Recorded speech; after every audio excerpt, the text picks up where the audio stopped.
जीत ने बनाया विधवा औरत के साथ संबंध, ऐसा अंत आज तक नहीं देखा होगा। यह कहानी किरण और रंजीत की है।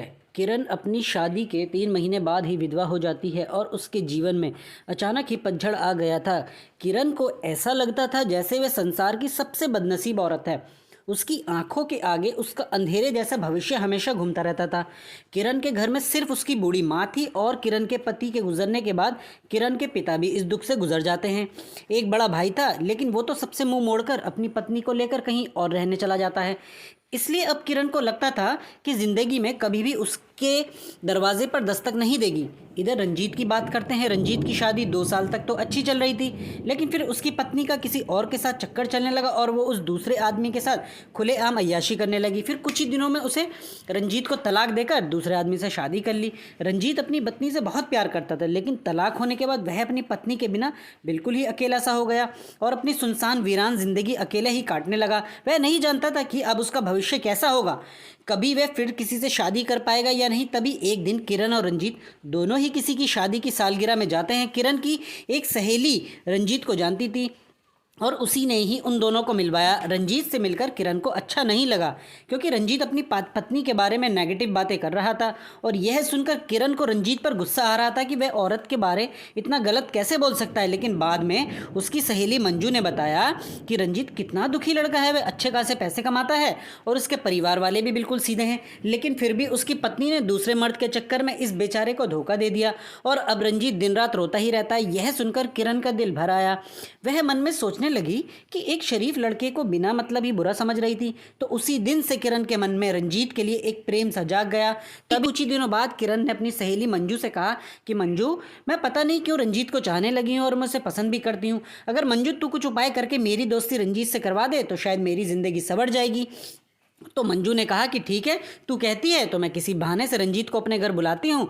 मैं उसे तेरी सारी कहानी पहले ही बता दूंगी, फिर तू भी आ जाना, आगे तुम दोनों की किस्मत। तभी मंजू अपने जन्मदिन का बहाना करके रंजीत को अपने घर बुलाती है और मंजू रंजीत को किरण की बीती हुई सारी बात बताती है और वो उसे यह भी बताती है कि शादी के 3 महीने में ही किरण विधवा हो गई थी। रंजीत को किरण की ऐसी हालत देखकर उसे बहुत दुख होता है।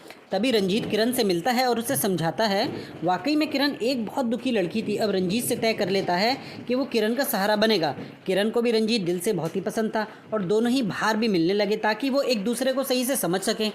एक दिन उन दोनों को ही एक दूसरे से बेहद प्यार हो गया और रात रात भर वो दोनों ही फ़ोन पर वेट चैटिंग भी करते रहे और कभी फ़ोन पर बातें भी कर लेते थे। रंजीत बहुत ही रोमांटिक लड़का था। वह अपनी बातों से किरण का दिल जीत चुका था। किरण को भी रंजीत के मुंह से अपनी तारीफ सुनना बहुत ही अच्छा लगता था। दोनों ही हर रविवार को मिलते थे, पार्क में घूमने जाते थे और कभी कभी रात को होटल में डिनर करने भी चले जाते थे।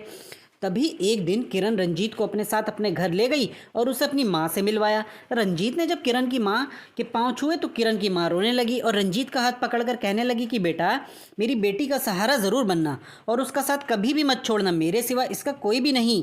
अब मेरा भी कोई पता नहीं कब उसका बुलावा आ जाए। अगर मैं मर गई तो मेरी जवान लड़की का क्या होगा। यह सुनकर रंजीत की भी आंखों में आंसू आ गए और किरण भी खूब रोने लगी। तभी रंजीत ने कहा कि माँ जी, आप बिल्कुल चिंता ना करें, किरण का मैं मरते दम तक साथ नहीं छोड़ूंगा और आपको भी कुछ नहीं होगा और आपकी बेटी का मैं ज़िंदगी भर ख्याल रखूंगा।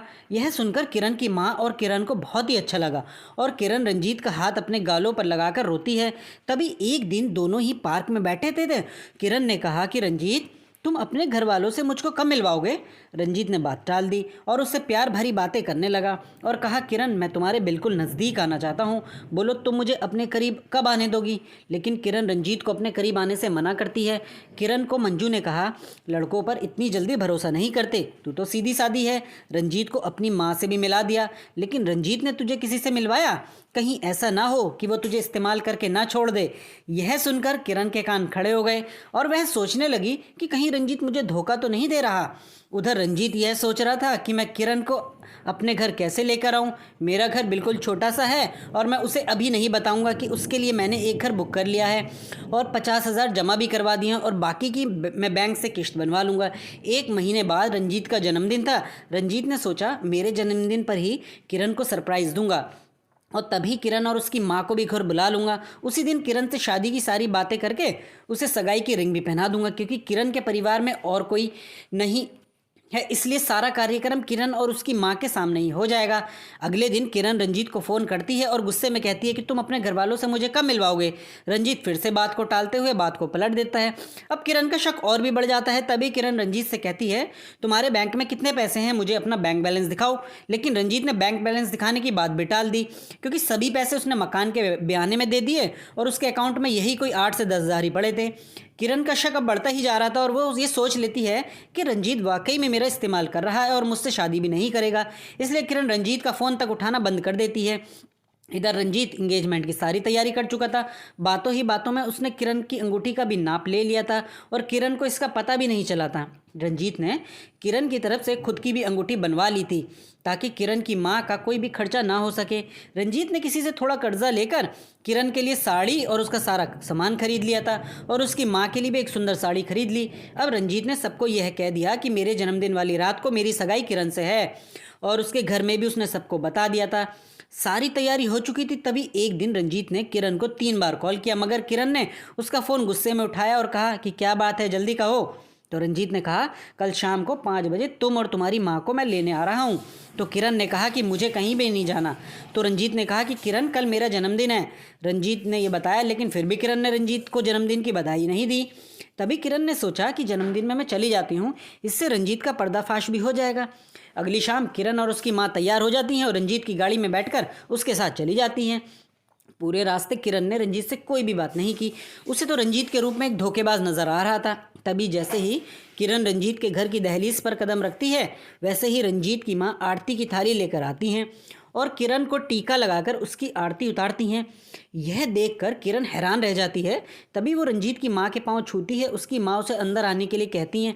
सभी लोग खड़े थे, रंजीत के बड़े भाई भाभी, रंजीत के भतीजा भतीजी और रंजीत की माँ व भोले भाले उनके बाबूजी। सभी लोग किरण और उसकी माँ का स्वागत करते हैं और बैठने के लिए कहते हैं। अब रंजीत का जन्मदिन भी बन जाता है। उसके बाद किरण जाने के लिए कहती है तो रंजीत की माँ कहती है कि बहू, तुम्हें जाने के लिए नहीं बुलाया, हमेशा के लिए यहीं रखने के लिए बुलाया है।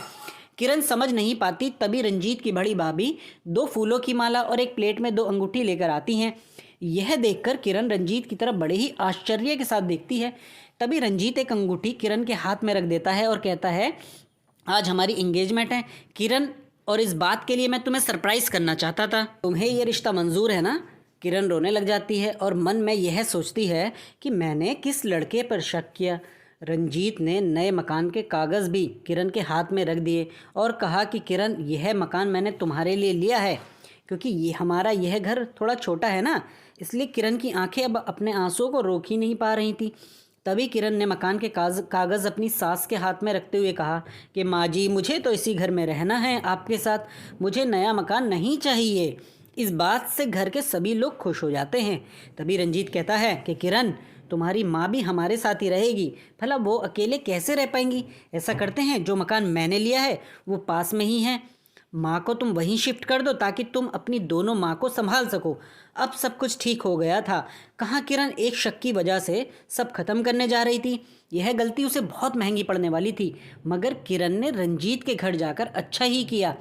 इसलिए दोस्तों, जीवन में कभी भी किसी शक की वजह से आप अपने प्यार को कभी मत छोड़ना।